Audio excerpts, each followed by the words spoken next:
Good day and welcome back to another Dbz Dokkan video. So we just finished the original 10 ESBR, so I thought now would be a good time to go and do the item runs of the Gods of Destruction events, because these originally when they came out were kind of like the super hard, or they were the super hard events at the time.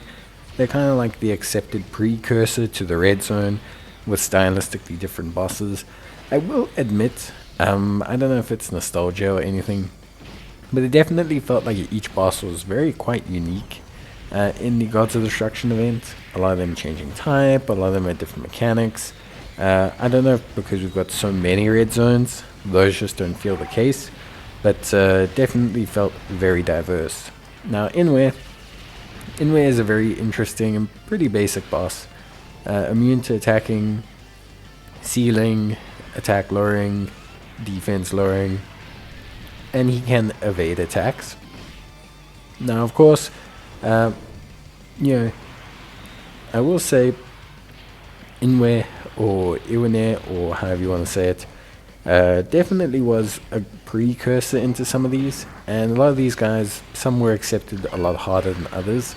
Like a great example is Helles, Beerus were generally considered very difficult fights, whereas Iwne, he wasn't really one of the top difficulty ones. He was still pretty tough. A mono AGL team was kind of used to handle him before, and I've just kind of gone with an upgraded variant of that, basically, to handle him now. Using a Terrifying Conqueror's team with the Easy Aid Turles, the Easy Aid Nappa and Vegeta, the strong lead of the Int Piccolo Jr., very nice unit. And then of course we've got the AGL Full Power Frieza, and just a lot of really good stuff going on. So yeah, a nice team build. There's not too much really to say about the team build, individually as units. It's a surplus of strength in this situation. There's not a lot of mechanics that you have to deal with, so the fact that Extreme AGL has received so many buffs makes the fight a lot different in scale than to what it was before.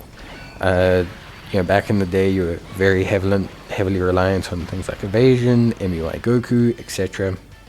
Nowadays, we just have a very strong, very Mega Mind team that can handle things pretty well. So yeah, obviously other great options for this would be units like Super AGL units. That would help you prevent some of the damage from Iwne due to the class advantage. But you could also use very strong units, like I know Tech Caulifla really gained a very good reputation during the Gods of Destruction era because of the fact that she could evade all of them automatically. They all count as USS characters, so she immediately was just evading everything they threw at her, and that made her a really fun, really good choice. Didn't make her OP, well actually it did. She was pretty OP during this time period. It's where she gets a lot of her historical fame in Dokkan, and obviously she would still be a great choice now. She'd help fill up the squad, make everything work pretty nicely. But I think nowadays there's so much power in terms of AGL that this stage really isn't as tough as it used to be. And since Iwne doesn't have any special gimmicks outside of your standard can't be lowered, can't be defense lowered, can't be sealed, can't be stunned type of stuff, he's actually pretty simple to handle, especially nowadays. But yeah, I will say it was really fun to kind of rerun this event and enjoy it. He still hits relatively hard if you do end up getting hit.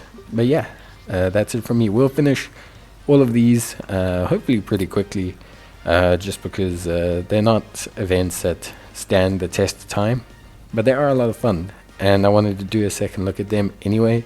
So yeah, I wanted to kind of relive their difficulty, or try and understand their difficulty a bit more in the current meta.